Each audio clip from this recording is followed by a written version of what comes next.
दुर्गे माता 9 दिन तक ये पूजा है। दुर्गे माता के 9 वो थी ना 9 रूप। अभी दुर्गा पूजा चल रहा, ईश्वर को राजी करने का समय चल रहा, लेकिन अगर कॉन्सेप्ट सही नहीं होगा ईश्वर को राजी करने का, बहुत से जगहों के ऊपर तो जनाब डीजे लगाकर गाना चलाकर, गाना से ईश्वर खुश नहीं होता। ईश्वर खुश होता है उनके नाम का जिक्र करने से। के हेतु वो ब्रह्मगति स्थान्ति सत्संगति दान विचारतोषः, उनके सत्संगत सच्चे संगत के साथ ईश्वर की विशेषताओं का जिक्र कीजिए तो ईश्वर खुश होता। हमारे ईश्वर ऐसे हैं, हमारे ईश्वर कृपाशील हैं, हमारे ईश्वर दयावान हैं, हमारे ईश्वर वरुण हैं, हमारे ईश्वर मित्रा है, हमारे ईश्वर ये हैं, हमारे ईश्वर वो, ऐसे नामों का जिक्र कीजिएगा तो ईश्वर खुश होगा। जैसे हमारे यहाँ अकीदा है अल क़हार वल्लाहुल्लज़ी ला इलाहा इल्ला हु अल खालिक अल बारी अल मुसव्विर अल जब्बार अल क़हार। अल्लाह के नाम है, हम अगर नाम लेते हैं, दिल से नाम लेते हैं तो हमारा अल्लाह खुश होता है। हम कहीं पर बैठकर अल्लाह अल्लाह अल्लाह अल्लाह पढ़ते हैं, ला इलाहा इल्लल्लाह विज़िट करते हैं, मोहम्मद रसूलुल्लाह, तो अल्लाह राजी होता है, हमारा दिल स्ट्रॉन्ग होता है, अंदर से हम कॉन्फिडेंट होते हैं। ऐसे ही आपके यहाँ भी अकीदे हैं, तो ईश्वर का नाम लीजिए। वो डीजे लगाकर ढोल बजाकर डांस करना, शराब पीना। इस आयत का ताल्लुक तालीम से, एजुकेशन से है, और आपके जलसे का ताल्लुक भी सीरतुन नबी और तालीम से है। तो इस आयत का ताल्लुक भी प्रोफेट मोहम्मद से और तालीम से है। इंशाअल्लाह इसी आयत पर मैं दीन और दुनिया को भी और आपके बीच में मैं वो तारीखी बातें आज बताने जा रहा हूँ जो अब से पहले मैंने शायद कभी नहीं बयान किया। अभी मैं 1.5 महीना, तकरीबन 1 महीना 8 या 9 या 10 दिन किसी यूनिवर्सिटी में था, अपने देश के किसी बड़े यूनिवर्सिटी में। अभी 2 रोज पहले पहुंचा, वहां सिर्फ इसी रिसर्च के लिए गए थे। तो वो मैं आज आपके सामने रखने वाला हूं। तो आप अलैहिस्सलाम इस महीने में आए, हमारे हिंदू भाई भी यहाँ पर बैठे हैं। मैंने उसी ताल्लुक से 2 मंत्र पढ़ा है, अब से पहले किसी जलसे में वो मंत्र नहीं पढ़ा गया। बहुनाम जन्म नामंते ज्ञानवान माम परपद्दीयते वासुदेव सर्वमिति समहात्मा सुदुर्लभः। भगवत गीता 7वें अध्याय का 18 और 19 ये दोनों मंत्र, ये दोनों श्लोक मैंने पढ़े हैं आपके सामने। उसका ताल्लुक भी इसी से है, इक़रा बिस्मि रब्बिकल लज़ी से ही, कुरान की आयत से ही। इसमें क्या बताया गया है इन दोनों मंत्र और श्लोक में, मैं वो भी आपके सामने रखना चाहता हूँ। तो आप अलैहिस्सलातु वस्सलाम इक़रा बिस्मि रब्बिकल लज़ी, ये पूरी वही आपके ऊपर नाजिल की गई, और ये इस बात की तरफ इशारा है कि समाज और कौम में सबसे पहला काम, जो प्रायोरिटी होनी चाहिए, जो सबसे पहले जिसको दर्जा मिलना चाहिए, वो यही है, तालीम को मिलना चाहिए, एजुकेशन को मिलना चाहिए। और आप अलैहिस्सलातु वस्सलाम ने, आपको जब ये वही आई तो आपने मुसलसल इस पर काम किया, आपने दूसरों को बताया, दूसरों को सिखाया, इसकी तबलीग की आपने। सहाबाए किराम को 13 साल तक मक्का में करते रहे। दारे अरकम दुनिया का नबी पाक अलैहिस्सलातु वस्सलाम का इस्लाम का सबसे पहला मदरसा मशहूर जो हुआ वो सुफ़ा मदरसा मदीनतुल मुनव्वरा में, जिसको मस्जिद नबवी के करीब एक चबूतरे में एक छप्पर डालकर, एक साया बनाकर वहां पर मशहूर वो मदरसा हुआ। लेकिन उससे पहले मक्का में दारे अरकम, वो भी एक मदरसा था। अल्लाह के नबी अलैहिस्सलाम कुरान और अहादीस, अल्लाह के पैगामात को सहाबाए किराम को बताते और सहाबाए किराम बैठकर सीखते थे, एक दूसरे से नॉलेज हासिल करते थे। और ये करना चाहिए। If you want to change the world without education, no you can't. अगर आप दुनिया बदलना चाहते हो, अगर आप समाज को बदलना चाहते हो, तो without getting knowledge it is a very impossible. Knowledge के बगैर, जानकारी के बगैर आप किसी भी मैदान में कामयाब नहीं हो सकते। बहुत आसान है झूठ बोलकर हर जगह पर निकल जाना, कामयाब हो जाना, लेकिन रियल में, हकीकत में अगर कोई इंसान कामयाब उस वक्त माना जाता है जब and this person hidden potential and power. हर इंसान के अंदर एक ताकत है, हर इंसान के अंदर एक नॉलेज है। I M going to say a quote doctor APJ Abdul Kalam, difficulties in your life and do not come to destroy. तुम्हारी जिंदगी में परेशानियां हैं, लेकिन वो परेशानियां तुम्हें तबाह नहीं कर सकती। Difficulties in your life do not come to destroy you but to help you realise. लेकिन ये बताने के लिए परेशानियां आपकी जिंदगी में आती है, your hidden potential and power, आपके अंदर ताकत है, आपके अंदर नॉलेज है, आप दुनिया को चेंज कर सकते हैं। आगे जुमला वो बहुत खूबसूरत बोलते हैं, let difficulties know that you too are difficult. मुकाबला करो उस परेशानी का और कहो कि परेशानी मैं तुझसे बड़ा परेशानी हूं। Let difficulties know that you too are difficult. हर इंसान के अंदर ताकत होती है, उसको सिर्फ इस्तेमाल करना है, झूठ नहीं बोलना, शॉर्टकट इस्तेमाल नहीं करना है। बाईपास निकल जाते हैं बहुत से आदमी, ताकत हासिल करने के लिए एग्जाम में पास होते हैं तो बहुत सारे रिश्वत की थैलियां देकर नंबर प्राप्त कर लेते हैं। नहीं, आपको अपने नॉलेज का, आपको अपनी ताकत का इस्तेमाल करना है जो आपके अंदर अल्लाह ने, ईश्वर ने रखा है। तो प्रॉफेट मोहम्मद सल्लल्लाहु अलैहि वसल्लम ने तालीम दी लोगों को मक्कतुल मुकर्रमा में, लेकिन वहां पर जमने नहीं दिया। उनके तालीम गाह को उखाड़ कर फेंक दिया। 13 साल तक जुल्म सितम के पहाड़ तोड़े गए। प्रॉफेट मोहम्मद खामोशी के साथ सब्र करते रहे। बिलाल हबशी को तकलीफ दी जा रही थी, आप देख रहे थे। अम्मार बिन यासिर को तकलीफ दी जा रही थी, मोहम्मद रसूलुल्लाह देख रहे थे सामने। आप अलैहिस्सलाम ने कहा कि अम्मार सब्र करो। बिलाल हबशी को सब्र की तलकीन करते, लेकिन आपने कोई ऐसा कदम नहीं उठाया था कि जो उन जालिमों का वहां मुकाबला कर सके। वहां पर भी तालीमी मैदान, वही आई आसमान से। सहाबाए किराम में इतना शौक होता था कि फौरन उस वही को लेते, हाथों हाथ लेते, उसको याद करते, आप अलैहिस्सलाम उसको लिखवाते भी। और सहाबाए किराम ने ये जोश और ये जज्बा था। बहुत से लोग जो बोलते हैं ना कि आज इन मदरसों का वजूद कब से है, इन मदरसों का वजूद 1450 साल पहले से है। हमारे जो ये तालीम गाह है, इन पर यूरोप की नजरें, इन पर इस देश में कुछ लोगों की नजरें, क्या पाठशाले, तालीम गाह क्या गलत है मेरे भाई बताइए।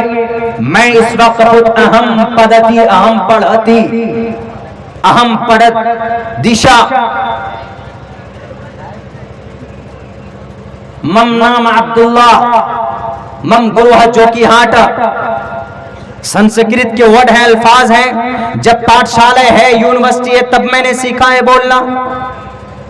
ये लड़का है, ऐशा बालक, ऐशा बालका, ये लड़का, ये लड़की है, ऐशा बालिका, वो लड़की है साबालिका, वो लड़का है सहबालका। संस्कृत है, पाठशाला है, तो मैं बोल रहा ये लड़का and this guy and this boy and वो लड़का and that boy and this organization has been organizing and this organization has been organized and by this village's community and this village's person। मैं आज बोल पा रहा हूं तो इन्हीं तालीमी इदारों की उन्हीं की वजह से मैंने वहां पे बैठा, मैं एडमिशन मैंने लिया है, वहां पर मैंने पढ़ा है, अपने असातिज़ा से मैंने सीखा है, तब मैं कुछ बोल पा रहा हूं। आज जो मैंने मंत्र पढ़े, बहुनाम जन्म नामंते ज्ञानवान मानम परपद्यते वासुदेव सर्वमति समहात्मा सुदुर्लभः।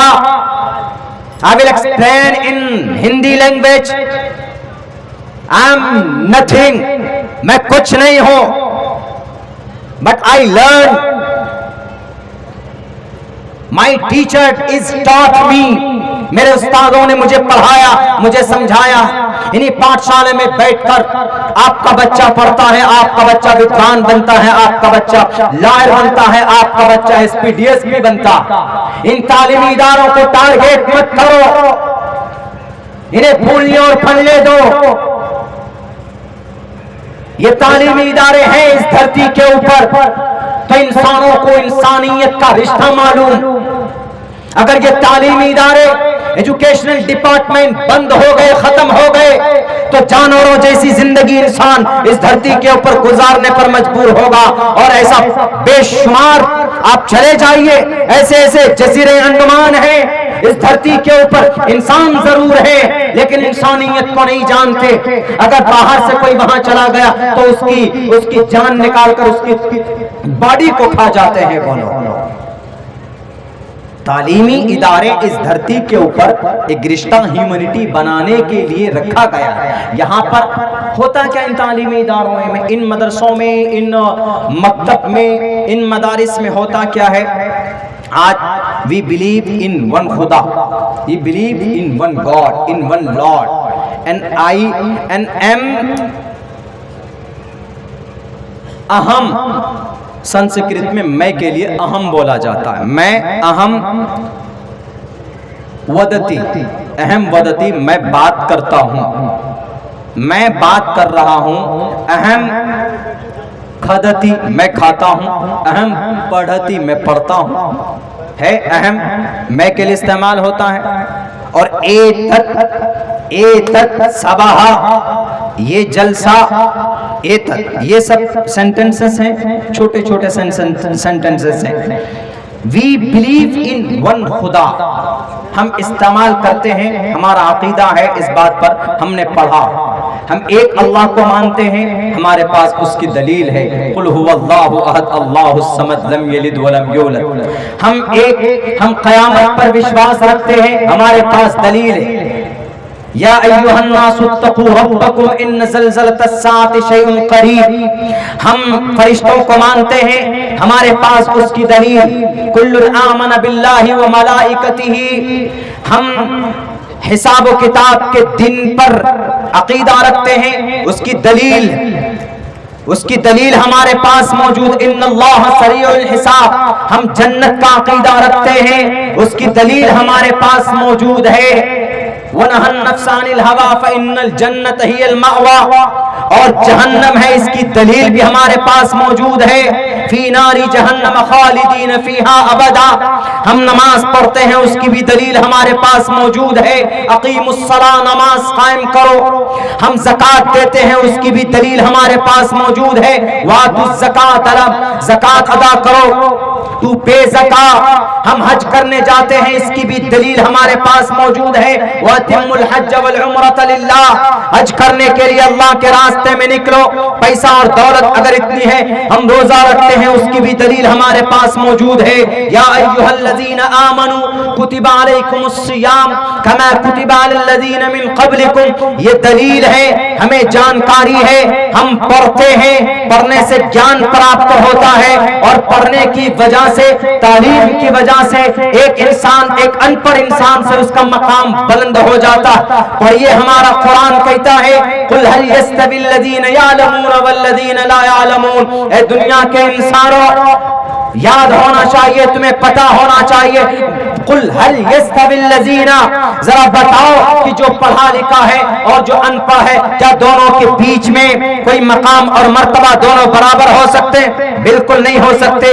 जो ज्ञानी है उनको गुरु ज्ञानी कहा जाता है और जो जाहिल है उनको अनपढ़ गवार कहा जाता। ये दलील हमारे पास मौजूद है, सारी चीजों के दलाइल हमारे पास मौजूद है। हम सूद नहीं लेते, सूद हराम है, सूद न खाना, सूद खाने की, सूद लेने की, सूद को लिखने की, तमाम चीजों के ऊपर दलाइल मौजूद है कि सूद हराम है, हराम है, हराम है। अहल्लल्लाहुल बैअ व हर्रमर रिबा। और आप कीजिए, बिजनेस कीजिए, तिजारत कीजिए, आप कारोबार कीजिए, उसके भी दलाइल हमारे पास मौजूद है। एक एक हुक्म का, शरीयत के एक एक फरमान की दलीलें हमारे पास मौजूद। मेरे हिंदू भाइयों, क्या आप में नहीं, एक एक चीज की दलील आपके पास मौजूद है। इक़रा बिस्मि रब्बिकल्लज़ी, अल्लाह की वही है। आपकी किताबों के अंदर इसको कहा गया अहमे वस्सौयमिदम बदामी जुश्तम दवा फिरुतमानो शबियम कामैतर। हम नमाज पढ़ते, दलील थी हमारे यहाँ, आपके यहाँ भी ईश्वर के यहाँ साष्टांग करने की दलील मौजूद है।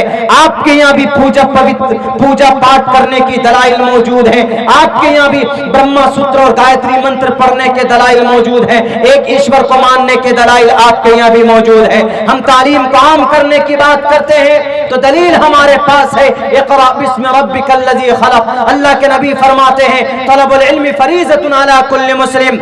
इल्म हासिल करो, इल्म से इंसान बनता है, इल्म से इंसान का मकाम बड़ा होता है। इल्म हासिल करोगे तो हराम और हलाल की तमीज कर सकोगे, नहीं तो जानवरों जैसी जिंदगी गुजारोगे। अगर अब्दुल्ला झूठ बोलता है, उठाइए भगवत गीता के 7वें अध्याय के इस 18वें और 19वें मंत्र को, जिसमें कहा गया बहुनाम जन्म नामंते। मतलब क्या है इसका?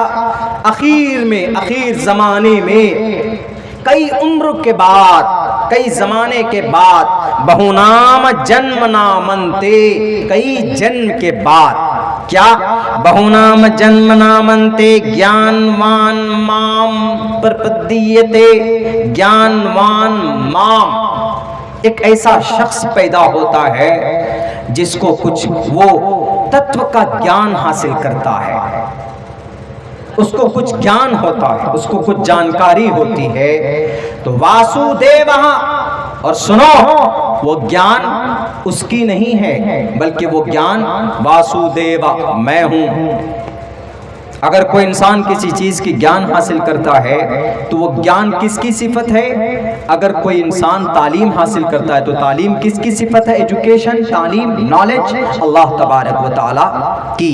वो इन्नल्लाह अलीम, अलीम जानकार, हमेशा से जानकार, वो दिलों के भेद को भी जानता है। वासुदेव सर्वमिति समहात्मा सुदुर्लभः। जो इंसान मेरी नॉलेज को हासिल कर लेता है, जो इंसान ज्ञान को प्राप्त कर लेता है, समहात्मा सुदुर्लभः, वो अत्यंत दुर्लभ है, वो अत्यंत बहुत ज्यादा खुशकिस्मत है। कितनी अच्छी बात कही, यानी ज्ञान हासिल करना चाहिए, इससे ये पता चलता। अल्लाह के नबी भी कहते हैं तलबुल इल्मि फरीज़तुन अला कुल्लि मुस्लिम। मुसलमानों को इतना इल्म हासिल करना जरूरी है जिससे हराम और हलाल की तमीज कर सके, फर्क पैदा कर सके। हमारे नौजवान बच्चे, आपके लिए भी ये मैसेज बहुत अहम हो जाता। आप ग्रुप बनाना जान जाते हैं, एडिटिंग करना जान जाते हैं, फेसबुक के ऊपर पेज बनाना जान जाते हैं, लेकिन आप अपने अकायद को नहीं जान पाते, आप अपनी शरीयत को नहीं जान पाते, आप अपने मजहब को नहीं जान पाते, आप अपने भारत के संविधान को नहीं जान पाते। बहुत जल्दी इंशाअल्लाह एक ऐसा वर्कशॉप चालू होने वाला जिसमें शरीयत भी सिखाई जाए, भारत का संविधान भी सिखाया जाए। बहुत जल्दी इंशाअल्लाह अल्लाह ने अगर मौका दिया तो मैं इस काम को शुरू करूंगा। हमारे ये जो नौजवान जिनकी उम्र 30 से 35 साल हो गई, जिन्होंने अपनी जिंदगी के अंदर कुछ भी नहीं किया, वो नौजवान वहां पर शरीक हो पाएंगे। कितना अच्छा पैगाम मेरे हिंदू भाइयों। मुझे पता चला आप यहाँ, इसलिए मैंने इस मंत्र को पढ़ा। बहुनाम जन्म नामंते ज्ञानवान माम प्रपद्यते वासुदेवः। बहुत जन्मों के बाद आखिर में अगर कोई इंसान पैदा होता है अपने समाज में और उसको ज्ञान प्राप्त करता है, वो ज्ञान किसी किताब की ज्ञान नहीं बल्कि वो ज्ञान मेरी तरफ से है। यही बात गीता में 24वें अध्याय में दूसरे अध्याय में ये बात कही गई, तस्मात् शास्त्रम प्रमाणम तिकार्य अकार्य व्यवस्थितो ज्ञात्वा शास्त्र विधानोक्तम कर्म कर्तुम अर्हसि। ये बहुत पहले भी मैं पढ़ता था, आज भी इसलिए पढ़ रहा हूं क्योंकि ये कहा गया, कृष्ण जी ने कहा है साफ लफ्जों में, ए लोगो ए इंसानों तुम्हारी गाड़ी कहीं पर फंस जाए, दुनिया के समाज के किसी माहौल में भंवर में फंस जाए, क्या करोगे तुम? तो उस वक्त तुम अपने शास्त्रों को देखना, अपने शास्त्रों को, क्योंकि शास्त्रों में हमारी तरफ से जो बात वही होती है, हमारी तरफ से जो बात वाणी होती है, वो बातें बताई जाती है शास्त्रों के अंदर। इसलिए शास्त्रों के बगैर एक कदम आगे मत बढ़ाना, शास्त्रों को पढ़ना, शास्त्रों में अपने उलझे हुए मामले को सुलझाने की कोशिश करना। साफ साफ लफ्जों में श्रीमद् भगवत गीता के अंदर ये बात कही गई। तीनों श्लोक का ताल्लुक गीता से, और गीता आज के जमाने में ऋग्वेद, यजुर्वेद, सामवेद, अथर्ववेद से ज्यादा पढ़ी जाती है। मेरे हिंदू भाइयों, पांचवा वेद आप लोग मानते हो इसको, गीता को। कितनी अच्छी बात कही गई कि मेरी तरफ से बात तय की गई किसमें? गीता में। और उसी गीता में ये बात भी कही गई, जो आदमी नॉलेज हासिल करता है, तालीम हासिल करता है, वो गोया मुझे प्राप्त करता है। बहुनाम जन्म नामंते ज्ञानवान माम प्रपद्यते। अगर मैं झूठ बोलता हूं, संस्कृत का एक एक वर्ड अलग कर करके, मैं अब्दुल्ला सालिम एक तालिबे इल्म, मैं अहम छात्र, मैं एक छात्र हूं, मैं एक स्टूडेंट हूं। आई एम अ स्टूडेंट, इंशाअल्लाह I will explain, I am explaining आपके सामने में। मैं पढ़ रहा हूं, एक एक वर्ड का माना वो बता रहा हूं। दूसरे किसी भी डिक्शनरी में ढूंढ लीजिए, आपको भी यही माना और मतलब मिलेगा कि आपको ज्ञान हासिल करना चाहिए, ज्ञान प्राप्त करना चाहिए। आप ज्ञानी होंगे तो लोगों के बीच में आपको गुरु का दर्जा मिलेगा। गुरु का दर्जा। गुरु कौन होता है? जो अंधकार को तोड़कर लोगों को कुछ जानकारी देता है। लोग अनपढ़ होते हैं लेकिन उसको अपने शास्त्रों की रोशनी में उसको जब कुछ बताता है तो लोगों की नज़र में वो गुरु माना जाता है। आज मैंने आपके सामने वेद पढ़कर सुनाया तो आप मेरा नाम रख दिया मौलाना अब्दुल्ला सालिम चतुर्वेदी। मैंने हदीस का एक टुकड़ा पढ़ा तो आप कहेंगे कि मौलाना अब्दुल्ला साहब एक मौलाना है। मैंने कुरान करीम की आयत पढ़ी तो आप कहेंगे कि मौलाना अब्दुल्ला साहब हाफिज कुरान भी है। मैंने इल्म हासिल किया है तो मेरा मकाम अल्लाह के नज़दीक है। जो भी आप में भी अगर कोई हाफिज बनता है, आलिम बनता है, तो उसका मकाम अल्लाह तबारक व तआला के नज़दीक क्या है आप अंदाज़ा नहीं लगा सकते।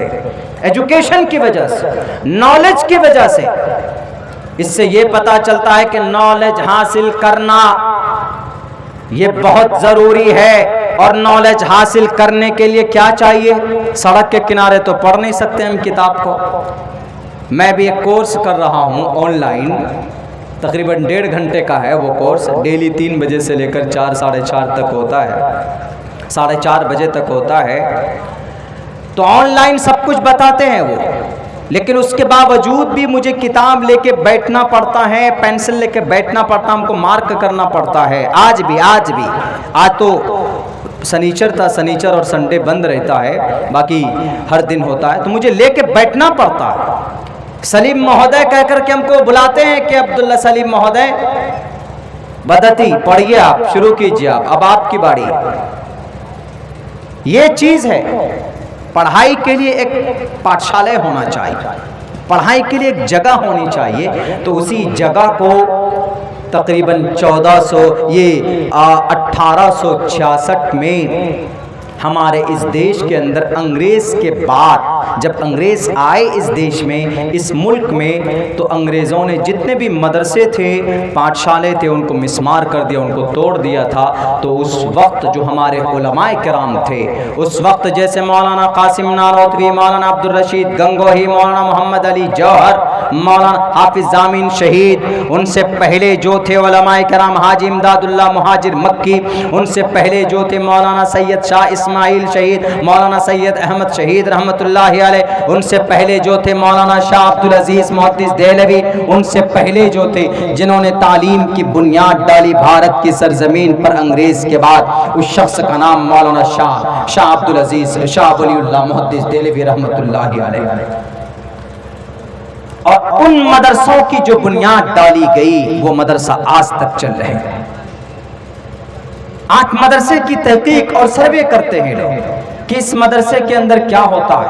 कराइए, अच्छी बात है, कोई दिक्कत नहीं, खूब तहकीक करवाइए। अब से पहले भी किसी गवर्नमेंट के किसी प्रधानमंत्री ने कराया था हमारे देश में या किसी और मुल्क में सर्वे, कोई दिक्कत नहीं, आपका अधिकार है, कराइए। लेकिन दो टोक लफ्जों में मैं कहूंगा, I spend lot of time in madrasa. मैंने बहुत लंबा वक्त मदरसे में गुजारा है। तकरीबन मैं कह सकूं 13 से 14 साल की जिंदगी मैंने मदरसे में अपनी गुजारी। I used to study when I was in madrasa, I spend in madrasa. आपको ये शक होता है, आपको ये बेचैनी है कि मदरसे में नहीं पढ़ाया जाता, मदरसे में सिर्फ मुसलमान के बच्चे कुरान पढ़ते हैं, मदरसे के अंदर सिर्फ हमारे मदरसे में बच्चे सीरत रसूल पढ़ते हैं, मदरसे में बच्चे सिर्फ नहू सर्फ यानी ग्रामर पढ़ते हैं, मदरसे में कुरान की तफसीर पढ़ते हैं, मदरसे का पढ़ा लिखा और कुछ नहीं कर सकता। मैं मदरसे का पढ़ा लिखा, मैं मदरसे का तालिब इल्म हूँ, मैं एक एग्जाम्पल हूँ, पेश करता हूं आपके सामने। हमसे बेहतर सैकड़ों बच्चे हैं, हमसे बेहतर सैकड़ों उलमाए किराम। किस फील्ड में, किन सी जुबान में मुझे तकरीर करनी है भारत के अंदर, संस्कृत में तो इंशाअल्लाह करूंगा, अंग्रेजी जुबान में बताइए कौन सी, in which topic I want to talk, do you want to talk, do you want to talk to me, everyone and everywhere and every place I am able to give speech in front of the people for the long time, because I learned and I taught the English, and right now I am teaching English language and the all subject in my school. There are in my school lot of subject पढ़ाए जाते हैं हमारे school के अंदर, हम भी पढ़ सकते हैं। आपसे बात करने की सलाहियत हमारे बच्चों में। अगर आपको लगता है कि मदरसों में पढ़कर बच्चा डॉक्टर नहीं बनता है, तो मैं आपको तारीख बताता हूं। इस दुनिया का, इस धरती का सबसे पहला केमिकल बनाने वाला, कार्बन ऑक्सीडेशन को बनाने वाला कौन, जो दवाइयों में इस्तेमाल होता, इस धरती का सबसे पहला केमिस्ट्री का फादर कौन है, ये दुनिया वालों से मैं पूछना चाहता हूं। उन लोगों से पूछना चाहता हूं जो माइक लेकर सिर्फ बदनाम करते हैं कि इन मदरसों के अंदर जनाब रियाजी की तालीम नहीं होती, मैथ की तालीम नहीं होती, डॉक्टरेट की तालीम नहीं होती, साइंस की तालीम नहीं होती। मैं आज आपको बताने वाला हूं कि बताओ दुनिया का सबसे पहला केमिस्ट्रियन कौन है, इल्म कीमिया के ऊपर सबसे बड़ा माहिर अगर कोई है तो तारीख उठाकर देख लो। उस शख्स का नाम जाबिर इब्न हय्यान है, जो मदरसे का प्रोडक्ट था, मदरसे का ऑक्सीडेशन बनाने वाला और अल्केमिस्ट, बड़ा केमिस्ट्रियन था। केमिस्ट को बनाने वाला कौन, जाबिर इब्न हय्यान था। इनको छोड़िए जनाब, आपके आंख में मोतियाबिंद हो जाए, उस मोतियाबिंद का इलाज कैसे करते हैं, ऑपरेशन के जरिए से आप करते हैं। इस मोतियाबिंद का खोज करने वाला दुनिया का सबसे पहला आई सर्जन कौन, आई सर्जन, दुनिया का सबसे पहला आई सर्जन का नाम मैं आपके सामने पेश करता हूं, अबू मूसा अम्मार मूसली, जो एक आलिम दीन था, जो एक मदरसे का पढ़ा लिखा था। इनको छोड़ो जनाब, इनको एक तरफ करो, दूसरी तरफ आओ। आज भी यूरोप के अंदर एक किताब पढ़ाई जाती है, उस किताब का नाम अल कानून है। अल कानून उस किताब का नाम है। And this book has 10 lakh words and there are 5 chapters of this book, and this book has been written a one person, एक इंसान के जरिए से वो किताब लिखी गई है अल कानून। और उस किताब के अंदर जो मज़ामीन है, उस किताब के अंदर जो बातें कही गई है, मेरे भाइयों आपको ताज्जुब होगा कि यकीनन ये बातें इस इंसान की ये किताब हो सकती है।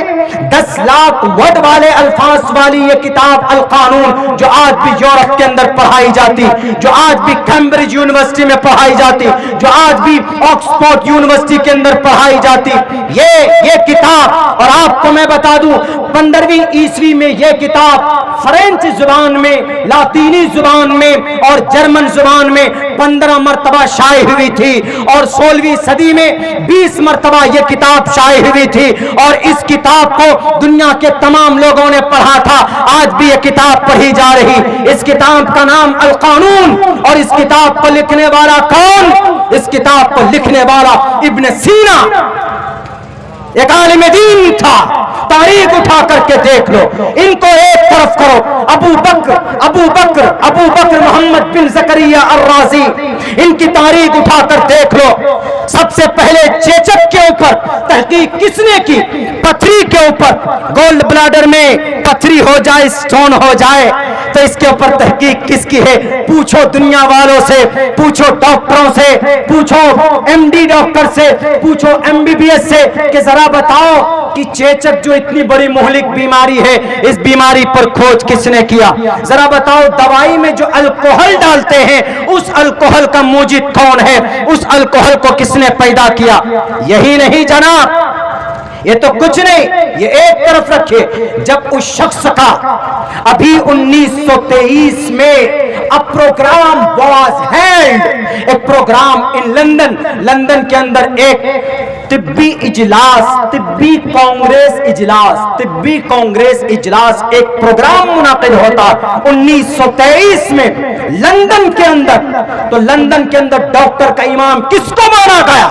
अबू बकर मोहम्मद बिन ज़करिया अर-राज़ी को, जिन्होंने पथरी के ऊपर किताब लिखी, जिन्होंने मसाना के ऊपर किताब लिखी, और जिन्होंने जनाब ये चेचक के ऊपर सबसे पहली तहकीक की, जिन्होंने अल्कोहल को ईजाद किया। कौन? अबू बकर मोहम्मद बिन ज़करिया अर-राज़ी। कोट करना हमारी तकरीर को, चलाना इन न्यूज चैनल में, कभी ये मत बोलना कि इन मदरसों के अंदर साइंस की तालीम नहीं होती। रियाजी को मैथ कहा जाता है आज के जमाने में। इस रियाजी का सबसे बड़ा माहिर कौन? इस रियाजी का सबसे बड़ा माहिर हिबतुल्लाह अंसारी बगदादी, सबसे बड़ा माहिर हिबतुल्लाह अंसारी इस फील्ड का। खामखा एतराज करते हैं जनाब, मेरे पास अभी और नाम, मैं गिनाऊंगा उन नामों को। इसीलिए सिर्फ ये कहते हैं कि मदरसे में क्या होता है। I am a student, I am a former student of a मदरसा and lots of मदरसा। हम बहुत सारे मदरसों के तालिबे इल्म रह चुके। हिफ्ज़ कहीं और किया, नाजरा कहीं और किया, अरबी कहीं और पढ़ी, तजवीद कहीं और पढ़ी, और फ़िक़्ह कहीं और पे हमने पढ़ा, नहव सर्फ़ कहीं और हमने पढ़ा है। हम जानते हैं मदरसे में होता क्या है। मदरसे में वही होता है जो सबसे पहला, बल्कि दूसरे नंबर का सबसे बड़ा मदरसा अस्हाबे सुफ़ा मदरसा था। मेरे भाइयों, वहाँ होता क्या था? सेम वही पैटर्न हमने देखा है मदरसों में। अभी तो अल्हम्दुलिल्लाह मदरसों की हालत ठीक हुई है, मदरसों की हालतें बहुत अच्छी हो गई, खाने अच्छे मिलने लगे हैं। When I was to study in मदरसा, जिस वक्त मैं मदरसे में पढ़ता था, मेरी पढ़ाई शुरू हुई 1997 से। मेरी पढ़ाई शुरू हुई, एक मदरसे में हम पढ़ते थे, तो झोंपड़ी में आग लग गई थी, तो जलते जलते बचे, मरते मरते अल्लाह ने दूसरी शायद ज़िंदगी में कुछ काम लेना था, तो अल्लाह ने ज़िंदगी दी। वहाँ उस मदरसे में जब पढ़ते थे, तो जब खाना खाते थे ना, चावल में वो सफ़ेद कीड़ा जो होता है, वो कीड़ा हम लोगों के प्लेट में आता था। उस्ताद से शिकायत करते थे कि हज़रत ये कीड़ा है। बोला अरे कीड़ा खा के ही तुम लोग कुछ बनोगे आगे चलकर। हम लोग खा जाते थे, बच्चे थे, कोई वो नहीं। खाना कैसा मिल रहा है? आलू दाल ऐसी मिलती थी आज के, बल्कि हम लोग तो यूं बोलते थे ये दाल ऐसी है अलादसुन अल्लज़ी यजूज़ु बिहिल वुज़ू, ये ऐसी दाल है कि इससे वजू कर लो तो वजू हो जाए, यानी बिल्कुल पानी के तरह। ऐसी दाल हम लोगों ने पी है मदरसों के अंदर जनाब। यकीन नहीं होगा आपको, हम खुद अपनी बात बताते हैं, मदरसे का नाम नहीं लूंगा। उत्तर प्रदेश के मदरसों में कैसा होता है, वो मोटी रोटी मिलती है, नान जब आप खाते हैं तो साइड में मोटी थोड़ी कच्ची रह जाती है, उसको हाशिया बोलते थे, उसको हम लोग बोरी में डाल देते थे। लेकिन कभी कभी ऐसा मौका आया है हमारे दोस्तों का, हम लोगों का भी, कि फजर की नमाज के बाद उन हाशियों को उठाकर तोड़ तोड़ कर हम लोगों ने नाश्ते के जगह पे खाया है। ये होता है मदरसों में जनाब, गलतफहमी पालने वालों। मदरसे में पढ़ने वाले क्या जस्टिस नहीं बन सकते, क्या जज नहीं बन सकते? मदरसे में पढ़ने वाले, कुरान पढ़ने वाले, हदीस पढ़ने वाले, मेरे हिंदू भाइयों जरा बताओ क्या नहीं बन सकते? बन सकते। इस देश के अंदर गलतफहमी पालने की क्या जरूरत है? और चले जाते मीडिया वाले, वो बच्चे से कहते हैं, नूरानी कायदा के बच्चे से बताओ जरा प्रधानमंत्री का नाम क्या? हम तो ये कहते हैं उस बच्चे से कहो कि जरा बताओ हुरूफ तहज्जी कितना, उसको पूछना चाहिए तुम बताओ हुरूफ तहज्जी कितना। नर्सरी के बच्चे से आप पूछेगा कि बताओ राष्ट्रपति का नाम क्या, बताएगा बच्चा।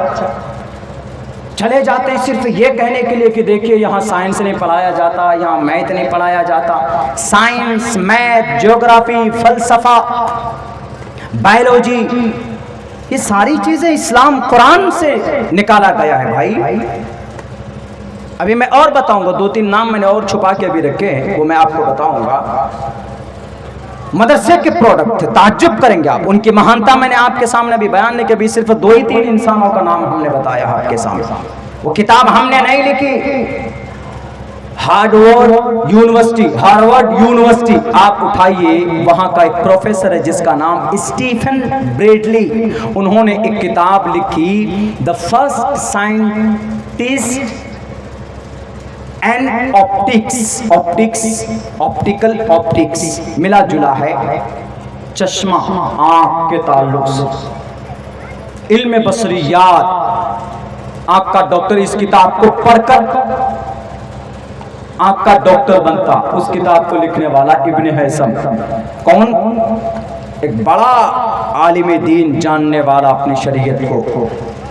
बताइए भाई, हमारे हिंदू भाइयों खामखा इल्ज़ाम लगा देते हैं कि मदरसे के अंदर ये हो रहा है, वो हो रहा है। मदरसे के अंदर ये होता है सिर्फ अपने अल्लाह के बारे में, चूंकि मजहब, दीन और शरीयत हमारे खमीर में है।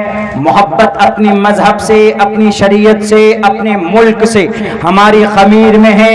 हमारे खमीर में, हमारी बदन में, हमारी रगों में दीन से मोहब्बत, मजहब से मोहब्बत, कौम से मोहब्बत, मिल्लत से मोहब्बत, मुल्क से मोहब्बत, इनसे हमें कोई जुदा नहीं कर सकता, कोई भी नहीं कर सकता।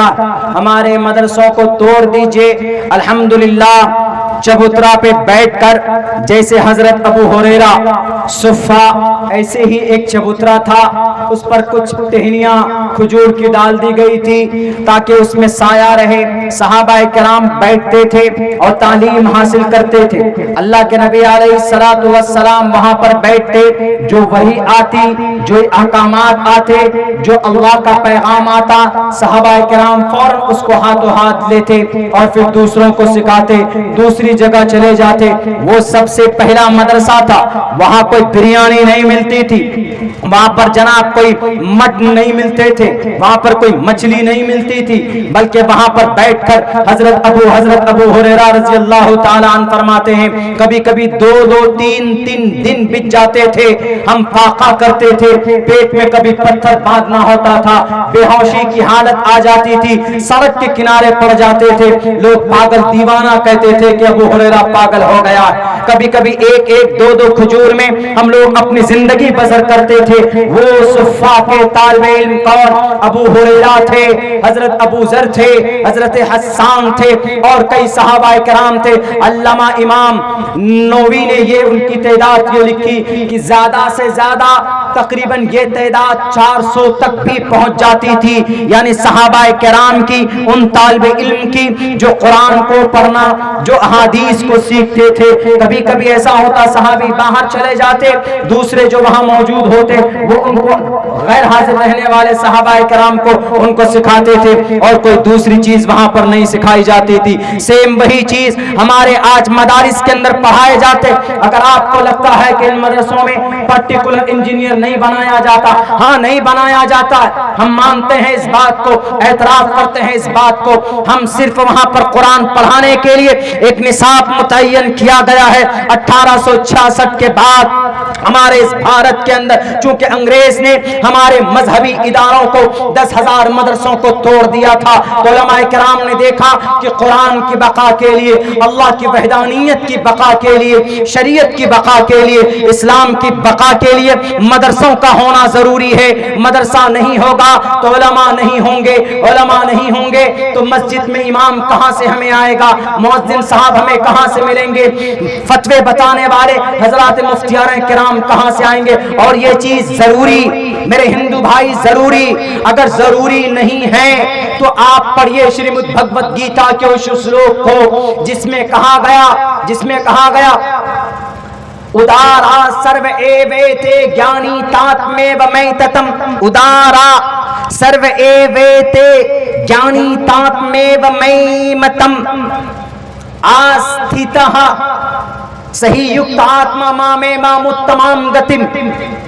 19वां मंत्र श्रीमद् भगवत गीता का, इसमें यह कहा गया सखी लोग, ये तो सखी हैं, यानी इस धरती पर सखी लोगों का एक मकाम है, इसलिए कहा गया सखी अलग है। उदारा सर्व एवेते ज्ञानी तात्मेव मैमतम।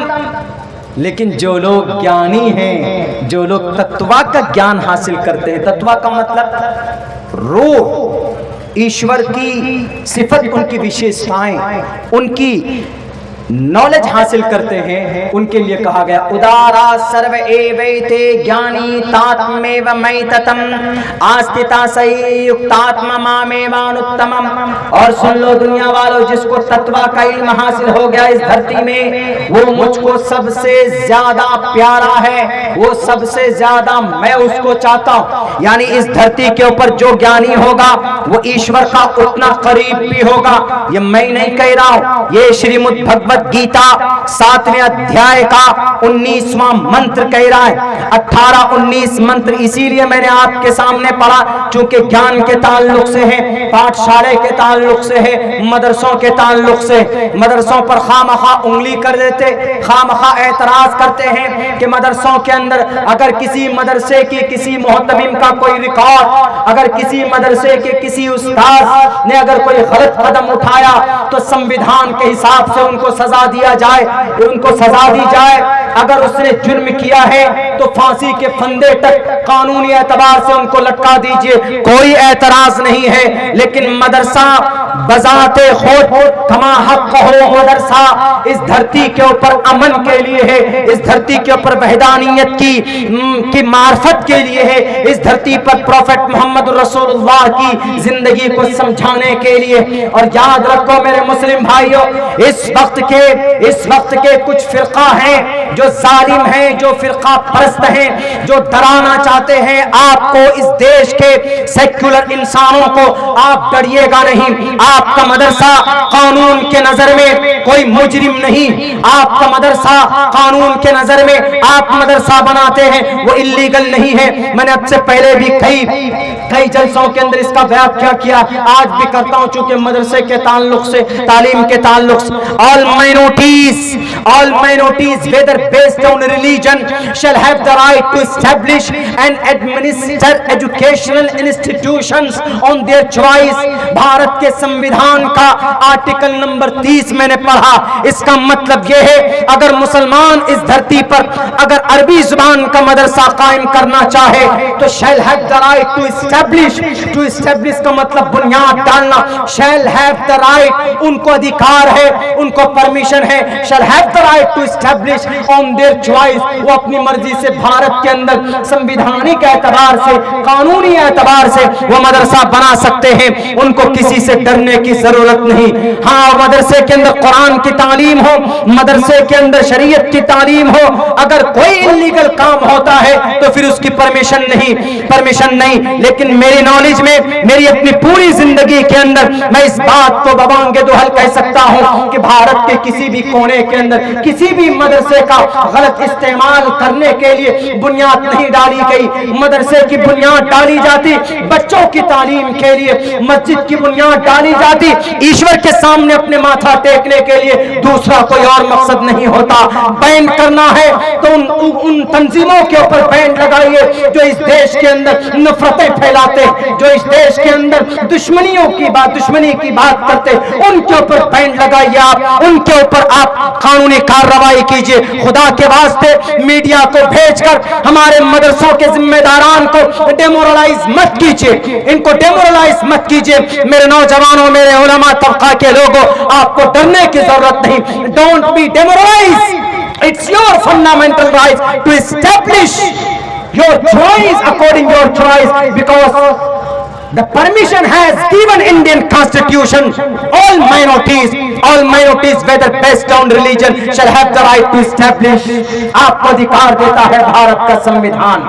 हमारे हिंदू भाइयों, आपकी श्रीमद् भगवत गीता में कितनी प्यारी बातें कही गई। ईश्वर कहता है उदारा, जो लाख रुपए दुनिया में गरीबों को बांट देते हैं, एक तरफ सखी हैं, वो बहुत अच्छी बात है। लेकिन सर्व एवेते ज्ञानी तात्मेव मैततम, जिसको तत्वा का ज्ञान हो गया, जिसको मेरा ज्ञान हासिल हो गया, वो मुझको बहुत ज्यादा करीब है, मैं उसको बहुत ज्यादा पसंद करता हूं। बताइए कितनी अच्छी बात श्रीमद् भगवत गीता में तालीम के एजुकेशन के ताल्लुक से बात कही गई।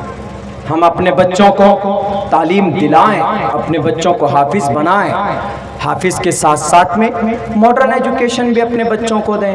कुछ लोग अगर इस तरह के इल्ज़ामात लगाते हैं तो उनके इल्ज़ामात से डरने की कोई ज़रूरत नहीं। लगाएं, हम लोग भारत में रहते हैं, भारत के कानून के हिसाब से अपना हर काम करेंगे। कुछ इस तरह के तबके होते हैं जो नफ़रत की बात करते हैं, करने दीजिए। लेकिन मैं आपको कहूँ, इस मुबारक महीने के अंदर आखिरी नबी सल्लल्लाहु अलैहि वसल्लम आए और उन्होंने सबसे पहले अल्लाह तबारक व तआला के ज़रिए से जो तालीम का पैगाम दिया है, तालीम को जितना हो सके हम बढ़ावा दें। एक प्रोग्राम में शरीक थे हैदराबाद में, वहाँ पर एक बच्चा हाफिज़ कुरान नीट निकाला है। नीट का मतलब समझते हैं, यूपीएससी के बाद दूसरा सबसे टफ एग्जाम कौन सा होता है? नीट का होता है। नीट जो निकाल लेता है वो बच्चा फिर डॉक्टर बनता है।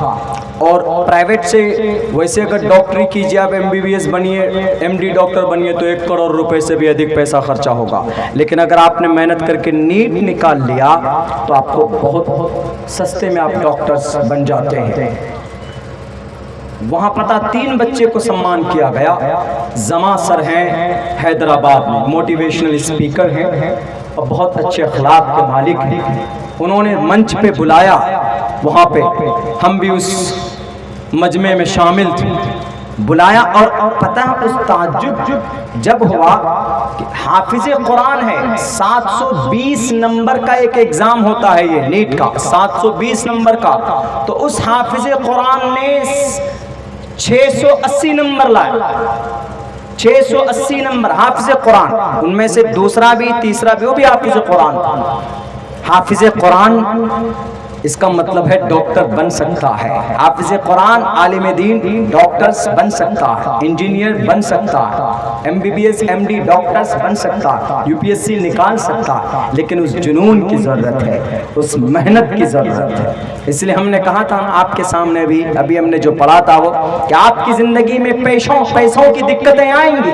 डॉक्टर APJ अब्दुल कलाम का वो कोट याद रखिए, उन्होंने कहा वैसे तो हमारे नबी रोल मॉडल है, लेकिन कुछ बातें कुछ लोग ऐसी कह के जाते हैं जो हम लोगों के लिए उससे एक इंक्रेज हम हो जाते हैं, प्रेशर हमको मिल जाता है उसके अंदर से। Difficulties in your life do not come to destroy. कोई परेशानी आपकी ज़िंदगी में आती है तो आप ये मत सोचिए कि आप उस परेशानी में ख़त्म हो जाए, बल्कि परेशानी आती है but to help you realise, आपको ये बताने के लिए कि योर पोटेंशियल एंड पावर, आपके अंदर ताकत है, आप कर सकते हैं। इसीलिए दोबारा खड़े हो जाओ, लेट डिफिकल्टीज नो, बता दो, समझा दो उस परेशानी को, उन हालात को कि यू टू आर डिफिकल्ट, कि तुम उसके सामने, तुम उनसे बड़ा खतरा, उनसे बड़ी परेशानी। मेरे भाइयों, मेरे साथियों, हम नहीं चल सकते नबी पाक अलैहिस्सलातु वस्सलाम के बताए हुए रास्ते के अलावा एक कदम नहीं चल सकते, बिल्कुल भी नहीं चल सकते, चलते ही नहीं। हमें नबी ने बताया, नबी पाक अलैहिस्सलाम की ज़िंदगी सामने है, सीखते हैं, बस ये कोशिश होती है कि हमारी ज़िंदगी इस हिसाब से गुजरे कि मरने के बाद हमारी निजात हो जाए, मरने के बाद हम अल्लाह तबारक व तआला को राज़ी कर लें, दूसरा कोई और मकसद नहीं होता। और एक बात सुन लीजिए, अगर आपको यकीनन इज्जत चाहिए, खोई हुई इज्जत, तो इसके बगैर आपको नहीं मिल सकता। तालीम के बगैर आपको कोई भी इज्जत आपको नहीं मिल सकती। दोबारा, if you want to be a successful person in this world and after here, तो you should, the primary aim of education and your lakshya and your aim should be that, on that track। Education के जरिए से क्यों फरिश्तों के मुकाबले में, फरिश्तों से बड़ी कोई जमात है नूरानी जमात, उनसे बढ़कर किसी का मकाम ही नहीं होना चाहिए। क्यों?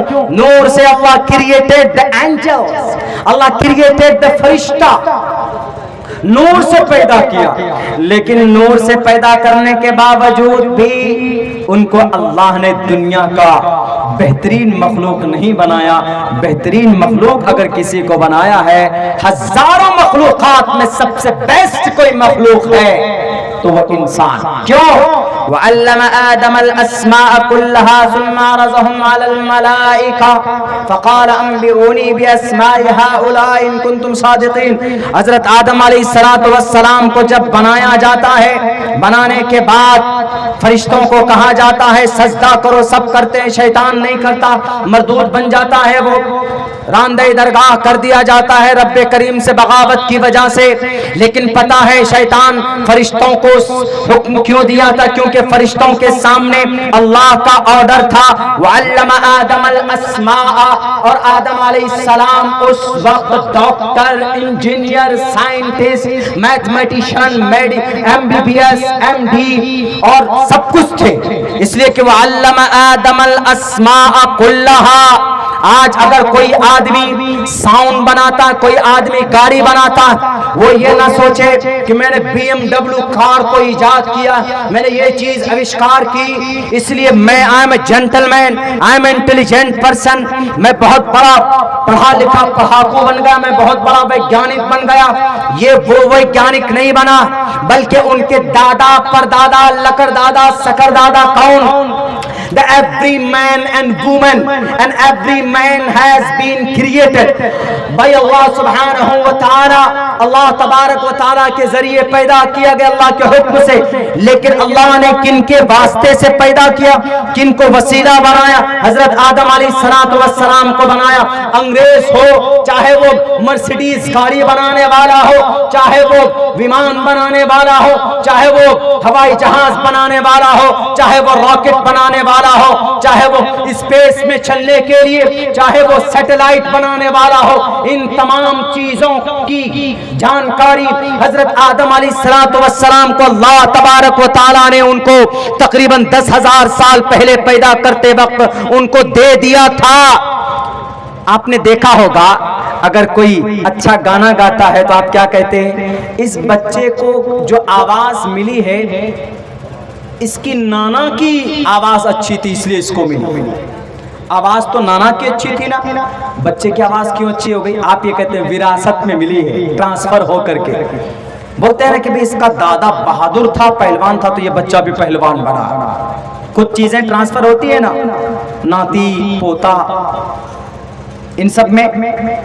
तो हर दुनिया का हर इंसान कयामत तक जितने भी इंसान पैदा होंगे सबके सब आदम की औलाद होंगे। सबको इसीलिए आदमी कहा जाता है, इसीलिए आदमी कहा जाता है सबको आदम की औलाद। आदम अलैहिस्सलातु वस्सलाम को चूंकि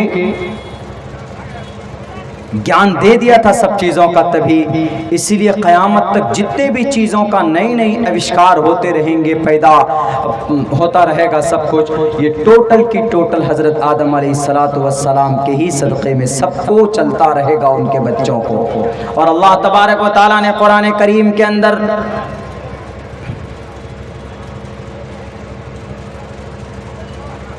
अरे बाबा, what does Islam say about other religion? Other religion सबके बारे में कुरान साफ शफ़ाफ लफ्ज़ों में ये कह दिया, कुल या अहलल किताब तालो इला कलिमतिन सवाइम बैनना व बैनकुम।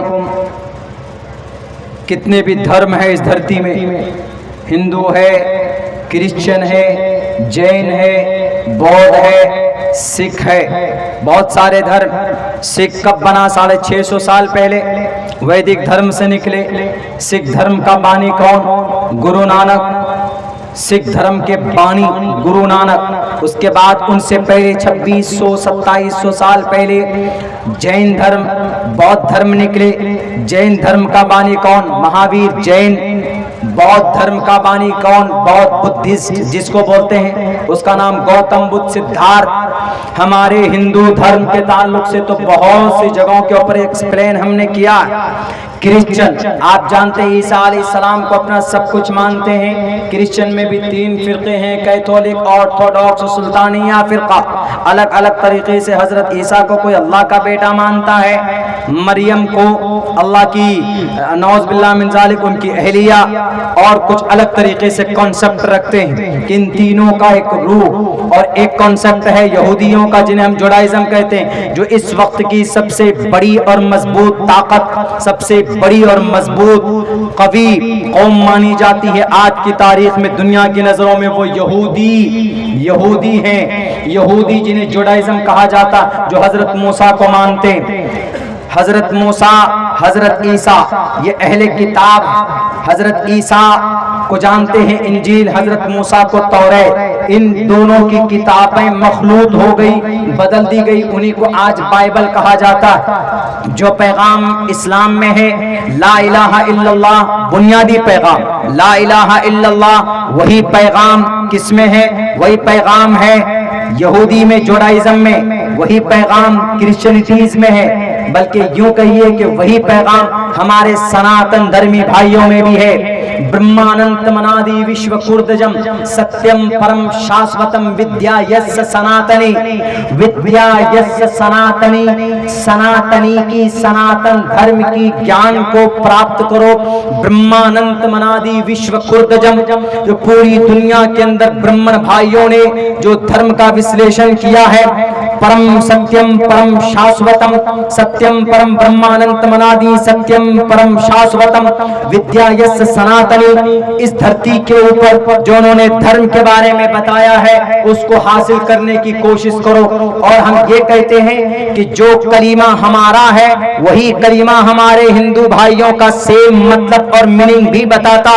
बहुत पुराना श्लोक, बहुत सारे चतुर्वेदी पढ़ते भी हैं, समझाते भी हैं, बोलते भी हैं। एकम ब्रह्म द्वितीय नास्ते नेहना नास्ते किंचन एकम एवं अद्वैतम। मतलब इसका क्या है? I bear witness that and Mohammed is his slave and messenger of God and there is not God but one God. Muhammad is the last messenger of one God. I bear witness that there is no worthy of worship except Allah, and peace be upon us and peace be upon you. Allah's mercy and blessings. ये मतलब होता है किसका? ला इलाहा इल्लल्लाह मुहम्मदुर रसूलुल्लाह का। और यही मतलब होता है एकम्मा ब्रह्मा द्वितीय नास्ते नेहना नास्ते का हिंदू भाइयों का ब्रह्मा सूत्र है। जो मतलब सूरह फातिहा का वही मतलब हिंदू भाइयों के गायत्री मंत्र का। ओम भूर्भुवः स्वाहा तत्सवितुर्वरेण्यं भर्गो दिसी दिवस धीमहि धियो यो नः प्रचोदयात्। तो बताइए इस्लाम ने कितनी अच्छी बात कही। इस्लाम एक बात और कहता है, अल्लाह एक है तो एक अल्लाह की इबादत करो। मोहम्मद आखिरी नबी है, अंतिम मौरिशी है, तो मोहम्मद रसूलुल्लाह को मानो। हिंदू भाइयों की किताब में भी वो तालीमात मौजूद है। अदल्लबू का मैककम अदल्लबू का निखादकम, आखिरी नबी है उनको मानो और उन्हीं को मान करके चलो। अल्लाह एक है।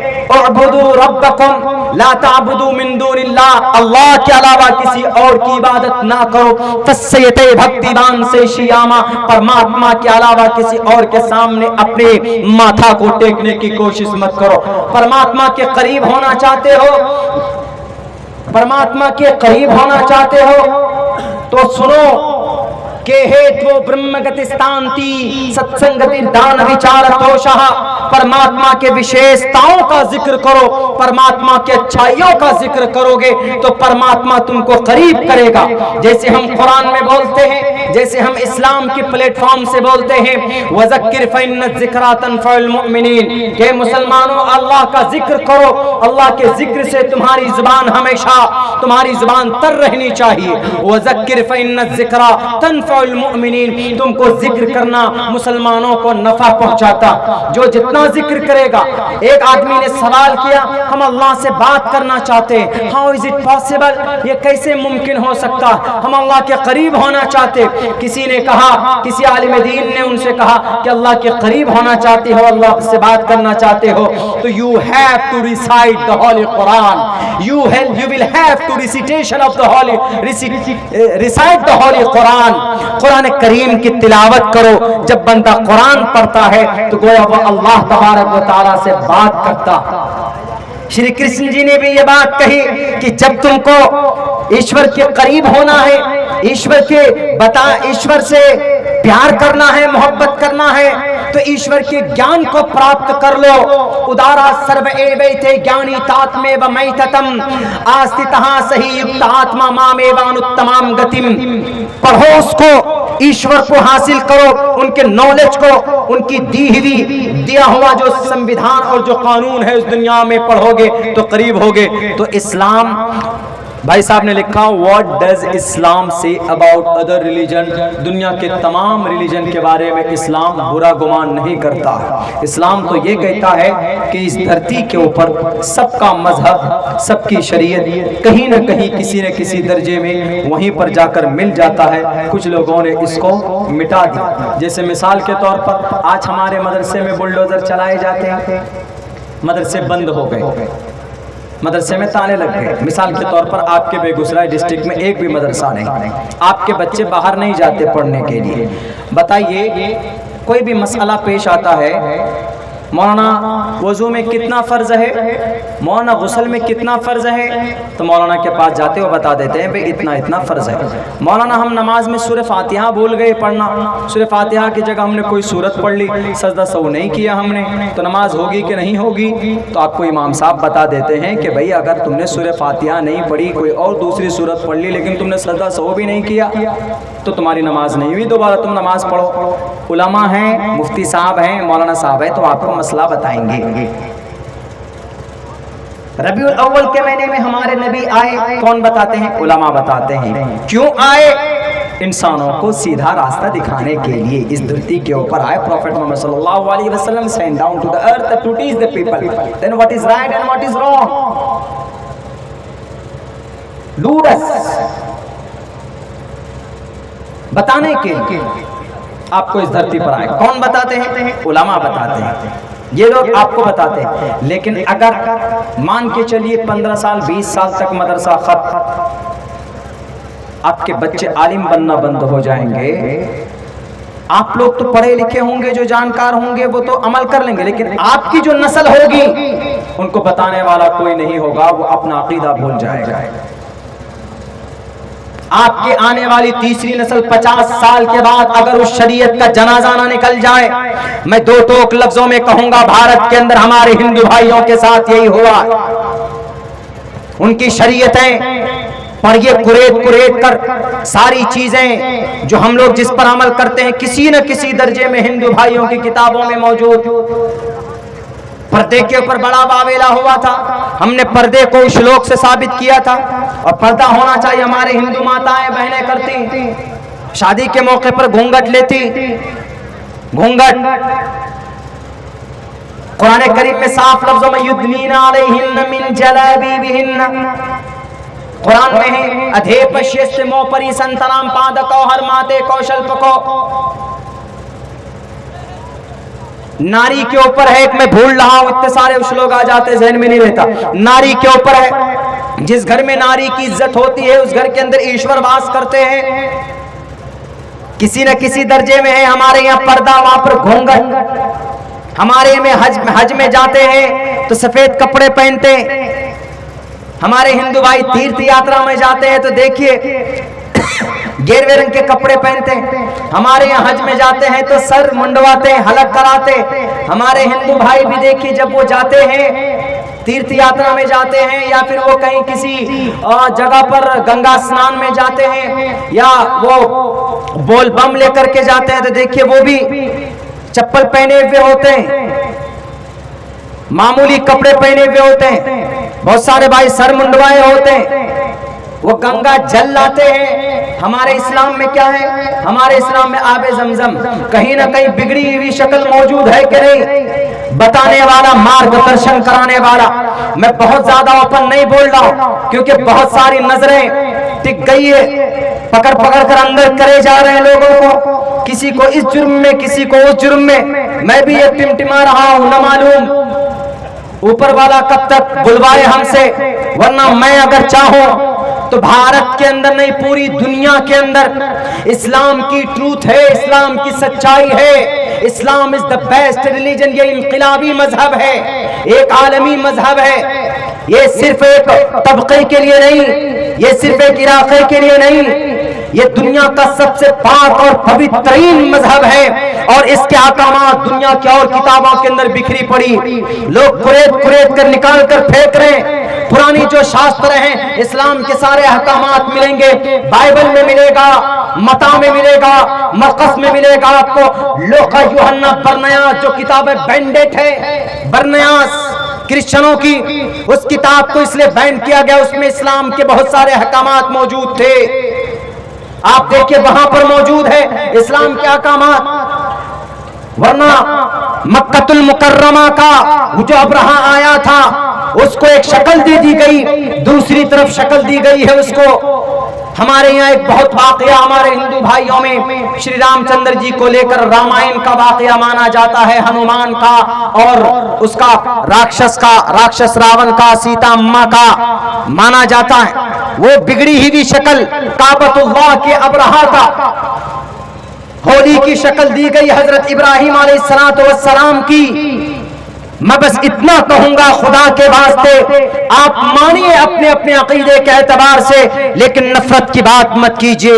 अजान और हनुमान चालीसा पर झगड़ा मत कीजिए। अब मदरसे और मस्जिद को लेकर आ गए हैं। मैं कसम खाकर आपको कहूंगा मदरसों ने ऐसे ऐसे को जन्म दिया है, ऐसा को जन्म दिया है। बताए दुनिया के अंदर सबसे बड़ा हिस्ट्रिकल राइटर का नाम बता दीजिए। दुनिया की किसी भी किताब को आप उठाइए, मशरिक से लेकर मगरिब तक, उत्तर से लेकर दक्षिण तक, दुनिया का सबसे बड़ा राइटर आपको अगर कहीं पर मिलेगा तो उसका नाम तारीख इब्ने खुल्दून है, जिन्होंने मशरिक से लेकर मगरिब तक, शुमाल से लेकर जुनूब तक सारे अहकामात और सारे अहवाल और कवाइद के ऊपर जिन्होंने मुसव्वदे को तैयार किया और जिन्होंने हिस्ट्री की, तारीख की सबसे मजबूत किताब मानी जाती है तारीख इब्ने खुल्दून। पढ़िए उठा करके, वो भी तारीख इब्ने खुल्दून एक मदरसे का पढ़ा हुआ तालिब इल्म था।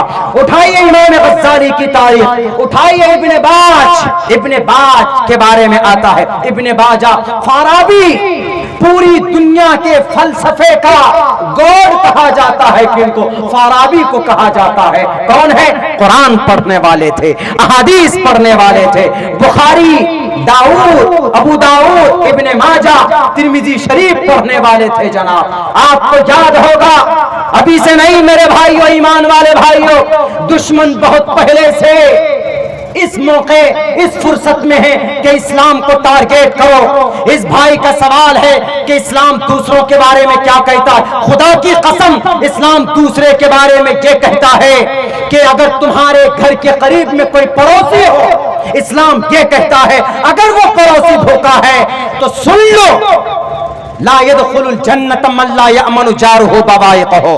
तुम मुसलमान हो, तुम नमाज पढ़ते हो, तुम ज़कात देते हो, तुम्हारे पड़ोस में कोई हिंदू है या कोई जोराहा है या कोई और किसी मजहब का है, क्रिश्चियन है, जैन है, बौद्ध है, तेली है, कोई भी, अगर तुम ये समझकर तकलीफ देते हो कि ये आदमी ये नास्तिक है, ये आदमी नास्तिक है, ऐशा पुरुषा नास्तिक कहा, ये नास्तिक है, इसे हम इससे नफरत करेंगे, इसीलिए हम इससे ऊंची आवाज में बात करेंगे, तो अल्लाह के नबी कहता, बल्कि इस्लाम कहता, ला यदखुलुल जन्नह, नहीं जा सकते जन्नत तुम मल्ला यअमनु जारुहु बवाइक़हु। अगर तुम्हारे हाथ से, तुम्हारे पैर से, अगर तुम्हारे जुल्म से तुम्हारा पड़ोसी अगर मामून न हो तो definitely you will not enter the स्वर्ग, तुम जन्नत नहीं जा सकते।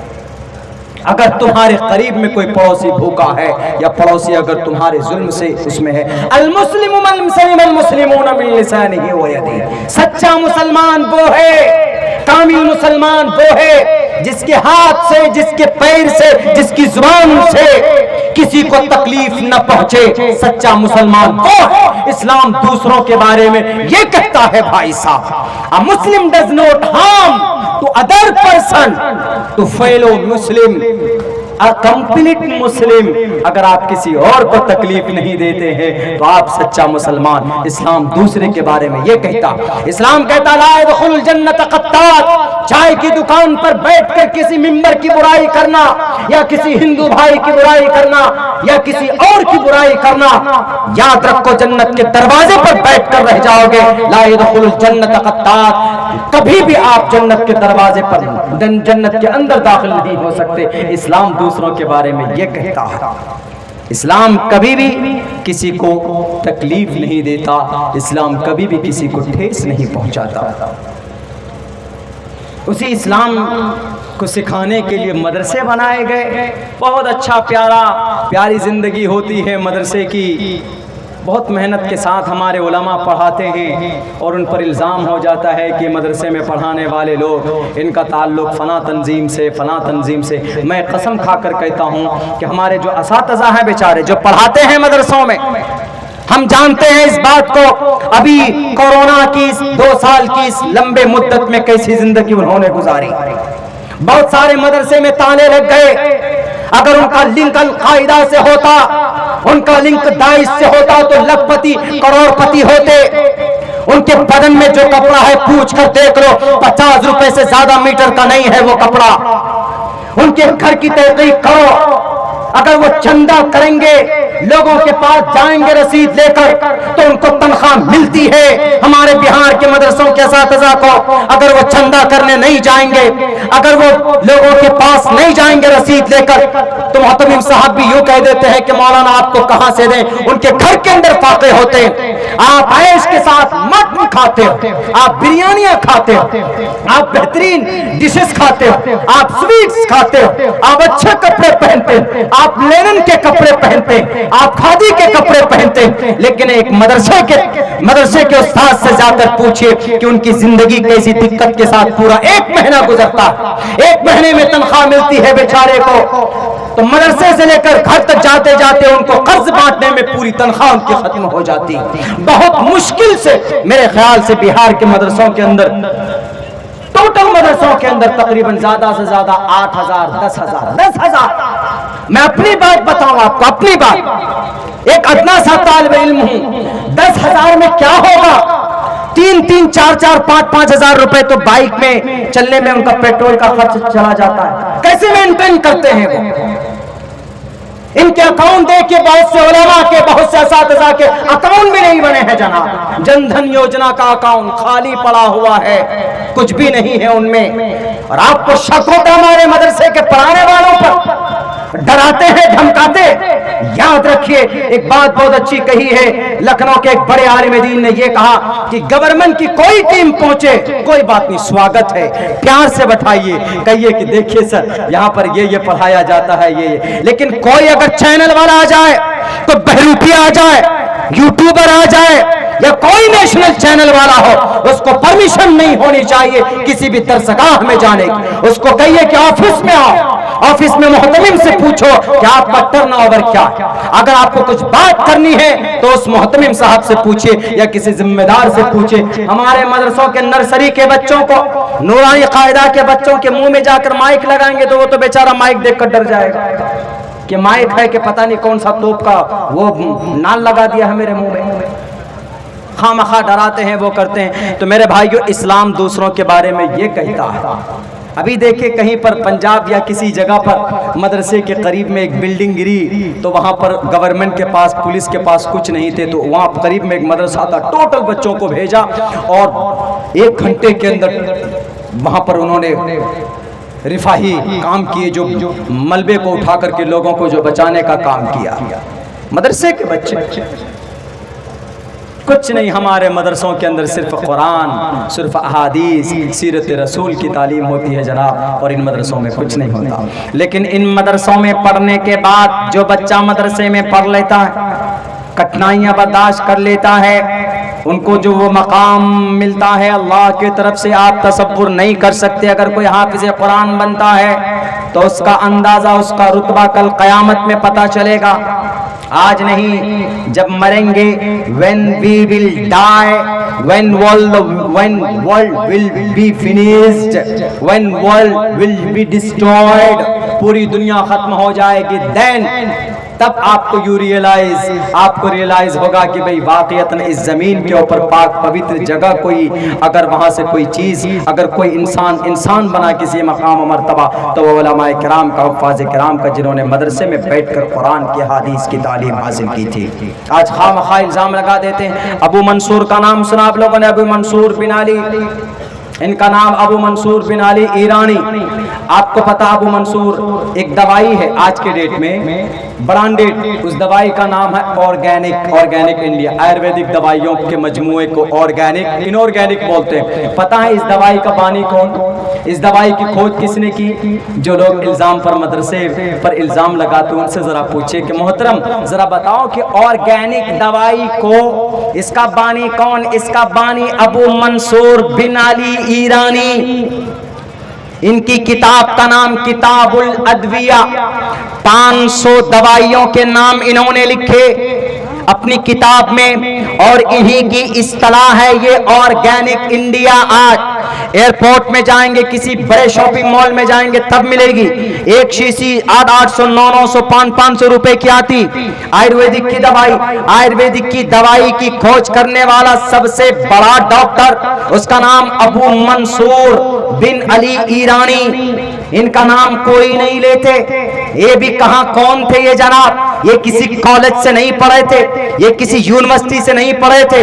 आप उठाइए अहमद बिन मूसा शाकिर, अहमद बिन मूसा शाकिर का नाम याद करो। भारत के मीडिया वालों, भारत के बिके हुए बेजमीर मीडिया वालों, अहमद बिन मूसा शाकिर की नाम का तस्करा करो। नहीं मालूम, मेरी तकरीर से रिकॉर्ड करो और सुनो, जैसे कटिंग कर करके टीवियों पर चलाते हो। आज तो इस मौलाना ने ये कान किया, इस मौलाना ने ये कान किया। मौलाना को मारा गया ना, एक मौलाना को भी मारा गया, मौलाना अताउर रहमान को, झारखंड के थे बेचारे, उनको बुलाया जाता है मध्य प्रदेश। वो मौलाना बेचारे जाते हैं, ट्रेन से उतरते हैं, उनको हमारे एक बरादरान वतन गाड़ी में बिठाता है, उनको कहता है इस रास्ते से चलिए। जाने के बाद पेशाब करने के लिए बाहर निकलते हैं तो वहां पर 100 जानवर उसको मिलकर वहीं पर मारते हैं और मोटरसाइकिल से फिर पेट्रोल निकालकर उसको जिंदा जला दिया जाता।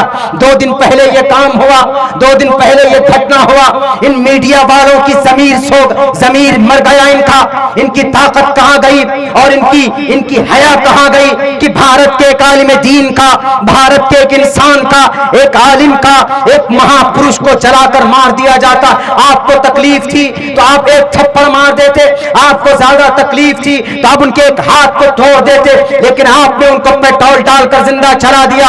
ये बेजमीर, ये जमीर फरोश, ये ईमान फरोश, ये टोटल मीडिया वाले मून व्रत रखे, किसी ने भी उस खबर को, उसकी न्यूज को कवर नहीं किया है। अताउर रहमान साहब, अभी देखिए कुछ लोगों ने उसको शुरू की तो फिर उसको दबाने की कोशिश कर दी गई। भारत के संविधान में यह जुर्म नहीं है कि इस देश के किसी भी इंसान को मार दो। मेरे हाथ में हथकड़ी लगाने का अधिकार अगर मैं मुजरिम हूं तो भारत के संविधान को, यहाँ की जुडिशरी को है, यहाँ की अदालत को है, किसी और को नहीं है मारने का अधिकार। एक थप्पड़ तक मारने का अधिकार किसी को नहीं है। बात करते हैं जनाब हम इसको डिजिटल बनाने की, इंसानों के बीच में मोहब्बत का रिश्ता तो तोड़ रहे हैं, आपस में हिंदू मुसलमान कर रहे हैं। मेरे हिंदू, मेरे मुस्लिम भाइयों, कुछ भी हो जाए, इस हिंदू मुसलमान की दोस्ती जहां जहां बरकरार रहनी चाहिए और मजबूत होना चाहिए। मैं कसम खाकर कहता हूं, हिंदू मुसलमान एक माँ बाप के कोख से पैदा हुए, ये भी आदमी वो भी आदमी, ये भी आदम की औलाद वो भी आदम की औलाद। उठाइए, महाभविष्य पुराण के अंदर कहा गया ओम और हवियावती विष्णु के गीली मिट्टी से पैदा हुए। प्रधान नगर में उनको रखा गया था, उनको बाहर की दुनिया में कली के जरिए जब ठगे गए थे तो बाहर भेजा गया था। यही अकीदा हमारा भी है। इन लोगों की वजह से हम कटते हैं, लुटते। बेचारा मौलाना अताउर रहमान, मौलाना अताउल्लाह साहब के घर में छोटे बच्चे हैं, उनकी माँ है, सबके सब लावारिस हो गए, कोई देखने वाला अब नहीं होगा।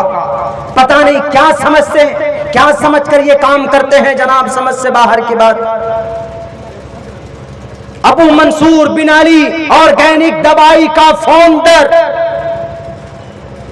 माइक में बोल रहा हूं, मेरी तकरीर रिकॉर्ड हो रही। किसी भाई को शक हो कि अबू मंसूर, मैं 1.5 महीने से रिसर्च कर रहा हूं इस पर, मेरे पास दलाइल मौजूद है अल्हम्दुलिल्लाह। ये छोड़िए, एक नाम और मैं लेता हूं जनाब। अभी नाम लिया था अहमद बिन शाकिर, अहमद बिन मूसा शाकिर का नाम मैंने लिया था अभी आपके सामने। दुनिया का सबसे पहला मैकेनिकल इंजीनियर कौन? अहमद बिन मूसा। इन्होंने किताब लिखी किताबुल इल, और मैकेनिकल इंजीनियरिंग के ऊपर सबसे पहली किताब अगर कोई लिखी है तो यही लिखी। दुनिया का सबसे पहला सिविल इंजीनियर कौन? अबू अब्बास अबू हातिम जफरी, सिविल इंजीनियर दुनिया का, जिन्होंने सन डायल यानी सूरज से चलने वाला, धूप से चलने वाला, उन्होंने चलने वाली एक घड़ी इजाद की। बताइए जनाब। एनसाइक्लोपीडिया डॉक्टरेट में लिखने वाला अबुल हसन। ये तारीख है मदरसे के ऊपर एतराज करने वालों। मेरी तकरीर निकलेगी, मेरी तकरीर सुनना। अगर आपको डाउट हो तो मुझे बुलाना किसी भी न्यूज चैनल पर, इंशाअल्लाह अल्लाह की जात पर भरोसा करके मैं बैठूंगा, तुम्हारे एक एक सवाल का मैं जवाब दूंगा। कि तालीम हासिल करना ये इंसानों का अधिकार है और मदरसा बनना हमारा कानूनी और हमारा फंडामेंटल राइट है। और अगर आपको शक होता है कि वहां पर कुछ होता, उग्रवादी पैदा होते, प्रूफ पेश करो, नहीं पेश कर सकते आप। यही मदरसा था। शाह वलीउल्लाह मुहद्दिस देहलवी ने अपने बेटे शाह अब्दुल अजीज से कहा कि बेटा मेरी तो मौत हो रही है, लेकिन अंग्रेज को भगाना है इस देश से, तो मदरसा बनाकर जिहाद का फतवा देना, जिहाद का फतवा देकर जालिम अंग्रेज को इस देश से भगाना। इन्हीं मदरसों की दरो दीवार से निकले थे वो मुजाहिदीन, तब जाकर ये देश आजाद हुआ था। उससे पहले अकबर भी आया था। अकबर के कुछ मनचले ने कहा था कि हम इस कानून को, इस शरीयत को बदलना चाहते हैं, तो अल्लाह तबारक व तआला ने मौलाना सैयद अहमद सरहंदी रहमतुल्लाहि अलैह मुजद्दिद अल्फसानी को भेजा था। सामने खड़े हो गए, लेकिन कुरान और शरीयत की हिफाजत अल्लाह तबारक व तआला ने उनसे करवाई। उनसे पहले इस धरती के ऊपर इमाम गज़्ज़ाली, अब्दुल कादिर जिलानी, इमाम इब्न नबी रहमतुल्लाहि अलैह ने भी अपने जमाने में उस वक्त के अब्बासी सल्तनत, जिन्होंने कुरान करीम को खल्क का, मखलूक का दर्जा देकर कौम के ऊपर थोपने की कोशिश की, उनका कॉन्सेप्ट जो इमाम अहमद इब्न हंबल उनके सामने में जवाब दे रहे थे, तो इन्होंने भी उनका मुकाबला किया। यानी किसी भी बुरी चीज को राइज नहीं होने दिया इस देश के अंदर, इस दुनिया के अंदर। जो चीज है ईश्वर की है वो रहनी चाहिए, जो चीज अल्लाह की तरफ से आई है उसी चीज की रूहानी और इखलाकी बका रहनी चाहिए। अपनी तरफ से मन गलत कोई भी चीज हम एक्सेप्ट और कबूल करने के लिए तैयार नहीं। हम अल्लाह के नबी को आखिरी नबी मानते हैं, हम कुरान को, शरीयत को इसलिए मजबूती के साथ पकड़े हुए हैं क्योंकि अल्लाह के नबी अलैहिस्सलातु वस्सलाम ने फरमाया कि जब तक तुम्हारे बीच में कुरान और शरीयत है, तुमको कोई ताकत गुमराह नहीं कर सकती, तुम गुमराह नहीं हो सकते। और हम इसलिए अपने मजहब को मानते हैं क्योंकि मरने के बाद हमारा आस्था और हमारा विश्वास है इस देश के हमारे हिंदू भाइयों, हमें मरने के बाद जन्नत जाना है, हमें मरने के बाद अल्लाह के पास जाना है। यही कॉन्सेप्ट तो आपके यहाँ भी है। वो अलग बात है कि आपके गुरुजी, आपके साधु संत लोग अगर आपको नहीं बताते हैं तो उनकी कमी है, वरना हमारे उलमा तो बयान करते हैं, वरना हम तो जानते हैं इस बात को, इसलिए हम अपने मजहब की बात करते हैं। और मजहब पर अमल करने से ऐसा नहीं कि तरक्की में रुकावट आ जाती। नमाज पढ़ते थे इमाम गज़्ज़ाली, नमाज पढ़ते थे जनाब अल-बैरूनी, नमाज पढ़ता था, नमाज पढ़ते थे इब्न हैसम, नमाज पढ़ते थे इब्न सैना, नमाज पढ़ते थे इब्न हज्जान, नमाज पढ़ते थे जनाब अबू बकर बिन ज़करिया अर-राज़ी, नमाज पढ़ते थे अबुल कासिम अज़-ज़हरावी, नमाज पढ़ते थे जनाब हिबतुल्लाह अंसारी, नमाज पढ़ते थे जनाब फाराबी, नमाज पढ़ते थे जनाब ये सारे के सारे साइंसदान, डॉक्टर, मैथमेटिशियन, बायोलॉजिस्ट। इससे ये पता चलता है कि शरीयत को मानकर भी तरक्की का काम किया जा सकता है। हमारा अकीदा है कि भैया नहीं, हम मरेंगे, इस दुनिया से चले जाएंगे, अल्लाह के सामने हाजिर होना होगा। मेरे हिंदू भाइयों, यह अकीदा आपको भी रखना चाहिए क्योंकि आपको भी ईश्वर के पास जाना, ईश्वर के पास जाकर हिसाब किताब आपका भी होगा। युनाह पिता जनिता युविधाता धामानि वेद भूनानि विश्वा युदेवा नाम नामदायक एकदम संप्रश्नम भूना यंतयन। हमारा अकीदा है कि मलकुल मौत आता है और हमारी रूह को कब्ज़ करता है, हमें अल्लाह के पास लेकर जाता है, हमें इस दुनिया से डिस्कनेक्ट करके दूसरी दुनिया में लेकर जाता है। यही कॉन्सेप्ट आपके यहाँ भी है। पापिष्ठास्ते परपशांति यमरूपम भयंकरम, कि परमा यमराज आता है, आत्मा को लेकर के जाता